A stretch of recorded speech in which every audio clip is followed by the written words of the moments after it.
Raju James bond ಆದ ಕಥೆ February 14ಕ್ಕೆ ರಾಜ್ಯಾದ್ಯಂತ ತೆರೆಗೆ. ಫಾಸ್ಟ್ ರ್ಯಾಂಕ್ ರಾಜು ಖ್ಯಾತಿಯ ಗುರುನಂದನ್ ನಾಯಕರಾಗಿ ನಟಿಸಿರುವ ರಾಜು ಜೇಮ್ಸ್ ಬಾಂಡ್ ಚಿತ್ರ ಇದೇ ತಿಂಗಳ 14ರಂದು ರಾಜ್ಯಾದ್ಯಂತ ಬಿಡುಗಡೆಯಾಗುತ್ತಿದೆ. ಈ ಚಿತ್ರಕ್ಕೆ ದೀಪಕ್ ಮಧುವನಹಳ್ಳಿ ಆಕ್ಷನ್ ಕಟ್ ಹೇಳಿದ್ದಾರೆ. ಚಿತ್ರದಲ್ಲಿ ನಾಯಕ ಅಣ್ಣ ಅವರ ಅಭಿಮಾನಿ, ಅವರ ಬಾಂಡ್ ಶೈಲಿಯ ಚಿತ್ರಗಳನ್ನ ನೋಡುತ್ತಾ ಅದೇ ವ್ಯಕ್ತಿತ್ವವನ್ನ ತನ್ನ ಜೀವನದಲ್ಲಿಯೂ ಸಹ ಮೈಗೂಡಿಸಿಕೊಂಡಿರುತ್ತಾನೆ. ಬ್ಯಾಂಕ್ ಮ್ಯಾನೇಜರ್ ಆಗಬೇಕೆಂದು ಹೊರಟ ಆತನಿಗೆ ಜೀವನದಲ್ಲಿ ಎದುರಾಗುವ ಹಲವಾರು ಸಂದಿಗ್ಧ ಪರಿಸ್ಥಿತಿಗಳು, ಆತ ಅದನ್ನೆಲ್ಲ ಹೇಗೆ ನಿಭಾಯಿಸಿ ಜೇಮ್ಸ್ ಬಾಂಡ್ ಆಗುತ್ತಾನೆ ಎನ್ನುವುದೇ ಈ ಚಿತ್ರದ ಕಥಾಹಂದ್ರ. ನಿರ್ದೇಶಕರು ಇಡೀ ಚಿತ್ರವನ್ನ ಹ್ಯೂಮರಸ್ ಆಗಿ ನಿರ್ಮಿಸಿದ್ದಾರೆ.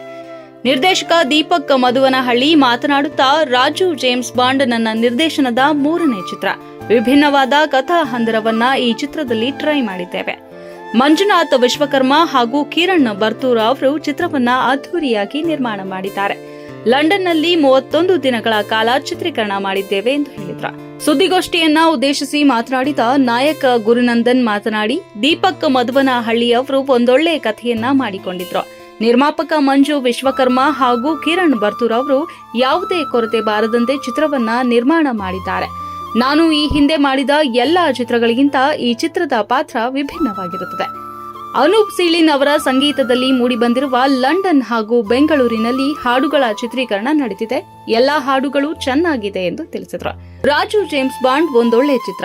ಮುಂದೆಯೂ ಸಹ ಇನ್ನಷ್ಟು ಉತ್ತಮ ಚಿತ್ರಗಳನ್ನ ನಿರ್ಮಾಣ ಮಾಡುವ ಯೋಜನೆ ಇದೆ ಎಂದು ನಿರ್ಮಾಪಕರಾದ ಮಂಜುನಾಥ್ ವಿಶ್ವಕರ್ಮ ಹಾಗೂ ಕಿರಣ್ ಬರ್ತೂರ್ ಹೇಳಿಕೊಂಡ್ರು. ಈ ಚಿತ್ರದಲ್ಲಿ ಒಟ್ಟು 4 ಹಾಡುಗಳಿದ್ದು ಅನೂಪ್ ಸೀಳಿನ್ ಅವರು ಸಂಗೀತ ಸಂಯೋಜಿಸಿದ್ದಾರೆ. ಮನೋಹರ್ ಜೋಶಿ ಅವರು ಛಾಯಾಗ್ರಹಣ ನಿರ್ವಹಿಸಿದ್ದಾರೆ. ಗುರುನಂದನ್ ಜೊತೆ ನಾಯಕಿಯಾಗಿ ಮೃದುಲಾ ನಿರ್ಮಿಸಿದ್ದಾರೆ.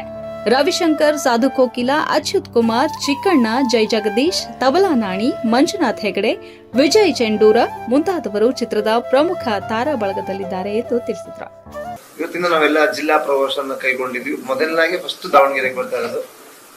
ನಂತರ ದಾವಣಗೆರೆ ಅಂದ್ರೆ ನಮಗೊಂದು ಪ್ರೀತಿ, ಕನ್ನಡದ ಸೆಂಟರ್ ಅಂತ ಹೇಳ್ಬೋದು. ಇವತ್ತು ಇಲ್ಲಿ ಮುಗಿಸ್ಕೊಂಡು ಹುಬ್ಳಿಗೆ ಹೋಗ್ತಾ ಇದ್ವಿ.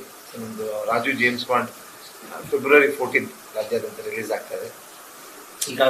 ಆಗ್ಲೇ 3 ಸಾಂಗ್ಗಳನ್ನ ಮತ್ತೆ ನಾವು ಟ್ರೈಲರ್ನ ರಿಲೀಸ್ ಮಾಡಿದ್ವಿ. ಎಲ್ಲ ನೀವು ನೋಡಿದ್ವಿ ಅನ್ಕೊಂಡಿದ್ದೀನಿ. ಈಗ ನೋಡಿದ್ರು ಕೂಡ ಟ್ರೈಲರ್ ತುಂಬಾ ಒಳ್ಳೆ ರೆಸ್ಪಾನ್ಸ್ ಸಿಕ್ಕಿದೆ. ಎಲ್ಲ ಕಡೆಯಿಂದ ಒಳ್ಳೆ ಪ್ರಶಂಸೆ ಸಿಗ್ತಾ ಇದೆ. ಸೊ ಶೂಟಿಂಗು ಸಂಡೂರು 40 ದಿವಸ ಸಂಡೂರು, ಬಳ್ಳಾರಿ ಸಂಡೂರಲ್ಲಿ ಮಾಡಿದ್ವಿ. ಇದು ಒಂದು ಗ್ರಾಮೀಣ ಭಾಗದಲ್ಲಿ ನಡೆಯೋ ಕಥೆ ಆಗಿರೋದ್ರಿಂದ ಅದು ಇಲ್ಲಿ ಸಂಡೂರು ಆ ಸರೌಂಡಿಂಗ್ ಅಲ್ಲಿ ನಡೆದಿರೋದು. ಅದಾದ್ಮೇಲೆ ಲಂಡನ್ ಅಲ್ಲಿ 2 ಸಾಂಗ್ ಮಾಡಿದ್ವಿ. ಮತ್ತೆ ಕೆಲವು ಪೋರ್ಷನ್ಗಳನ್ನ ಬೆಂಗಳೂರಲ್ಲಿ ಶೂಟ್ ಮಾಡಿದ್ವಿ. 2020 ಮಾಡಿದ್ರು. ಅದಾದ್ಮೇಲೆ ನಮ್ಗೆ ಇದಾಯ್ತು, ಕೆಲವು ಮತ್ತೆ ಶೂಟಿಂಗ್ ಮಾಡಿ ರಿಲೀಸ್ ಮಾಡ್ತಾ ಇದ್ರು. ಕೋವಿಡ್ ಅದರಿಂದ ಸರ್ ಇದು ಏನಂದ್ರೆ ಒಂದು ಗ್ರಾಮೀಣ ಭಾಗ. ಈಗ ನಂತರದ ಎಲ್ಲಾ ಮಿಡಿಲ್ ಕ್ಲಾಸ್ ಒಬ್ಬ ಬಡವರು ಎಲ್ಲಾ ಊರುಗಳಲ್ಲೂ ಹಳ್ಳಿಗಳಲ್ಲೂ ಇರ್ತಾನೆ. ಒಂದು ಈ ಗ್ರಾಮೀಣ ಭಾಗದಲ್ಲಿ ನನ್ನಂತ ಒಬ್ಬ ಯುವಕ ಕಷ್ಟ, ಅವನಿಗೆ ಏನು ಕಷ್ಟ ಬರುತ್ತೆ, ಅವನ ಕಷ್ಟ ಮಾಡ್ಕೊಳಕ್ ಅವನು ಏನೇನ್ ಮಾಡ್ತಾನೆ, ಅದ್ರ ಮಧ್ಯೆ ಬರೋಂಥ ಕ್ಯಾರೆಕ್ಟರ್ಗಳು, ಅವನ ಅಡಚಣೆಗಳನ್ನ ಹೇಗೆ ಅವನ ಜೀವನಕ್ಕೋಸ್ಕರ ಅವನಿಗೆ ಏನೋ ಒಂದು ಆಸೆ ಇರುತ್ತೆ, ಆ ಜೀವನಕ್ಕೋಸ್ಕರ ಅವನೇನು ಕಷ್ಟಗಳನ್ನ ಅನುಭವಿಸ್ತಾನೆ, ಅದರಿಂದ ಹೇಗೆ ಹೊರಗಡೆ ಬರ್ತಾನಂತೆ ಒಂದು ಕಥೆ ಅದ ಅಂತ. ಸೊ ನಿಮ್ಮೆಲ್ಲರ ಸಪೋರ್ಟ್ ಬೇಕು. ಅವರು ನಾರ್ತ್ ಕರ್ನಾಟಕ.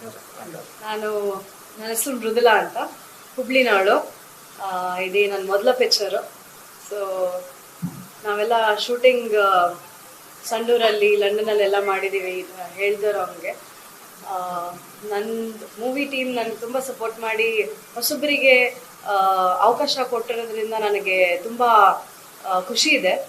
ಆಮೇಲೆ ಎಲ್ಲ ದಾವಣಗೆರೆಯವರಿಗೆ ಏನು ಕೇಳ್ಕೊಳ್ತೀನಿ ಅಂತಂದರೆ, ಉತ್ತರ ಕರ್ನಾಟಕನೋಳಾಗಿ ನನಗೆ ಸಪೋರ್ಟ್ ಮಾಡಿರಿ, ನನ್ನ ಮೂವಿ ನೋಡ್ರಿ ಅಂತಂತಂದು ಕೇಳ್ಕೊಳ್ತೀನಿ ನಾನು. 14 ಫೆಬ್ರವರಿಗೆ ರಾಜು ಜೇಮ್ಸ್ ಬಾಂಡ್ ಬರ್ತಾ ಇದೆ. ಎಲ್ಲರೂ ಬಂದು ನಮ್ಮನ್ನ ಪ್ರೋತ್ಸಾಹಿಸಿ ಅಂತಂದು ಕೇಳ್ಕೊಳ್ತೀನಿ.